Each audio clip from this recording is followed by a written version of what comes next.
सब गोटे के गोर लागे छी, प्रणाम करे छी। हम जनक नंदिनी आइ हम फेर से एक होली गीत सुनबे लेलहुँ हन।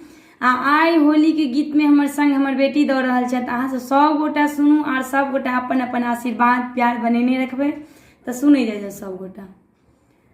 बाबा हरिहर नाथ सोनापुर में होली खेले, बाबा हरिहर नाथ सोनापुर में होली खेले, बाबा हरिहर नाथ, बाबा हरिहर नाथ, बाबा हरिहर नाथ, बाबा हरिहर नाथ सोनापुर में होली खेले, बाबा हरिहर नाथ सोनापुर में होली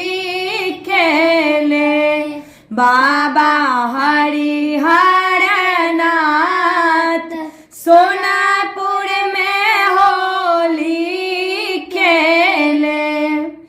एक रंग खेले बाबा हो विदेश्वर, एक रंग खेले बाबा हो विदेश्वर, एक रंग खेले भैरव लाल हो, एक रंग खेले भैरव लाल सोनापुर में, बाबा हरिहर नाथ सोनापुर में होली खेले, बाबा हरिहर नाथ सोनापुर में होली खेले।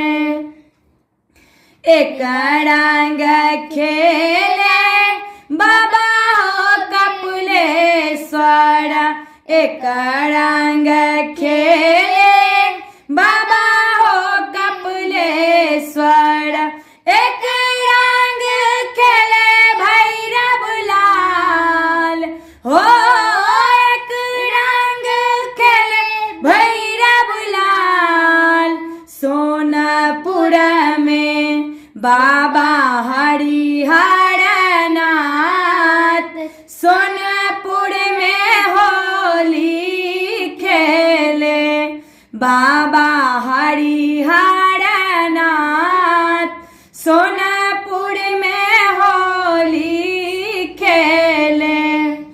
एक रंग लूटे बाबा हो कुशेश्वर, एक रंग लूटे बाबा हो कुशेश्वर, एक रंग लूटे भैरव लाल हो, एक रंग लूटे भैरव लाल सोनापुर में, बाबा हरिहर नाथ सोनापुर में होली खेले, बाबा हरिहर नाथ सोनापुर में होली खेले, बाबा हरिहर नाथ सोनापुर में होली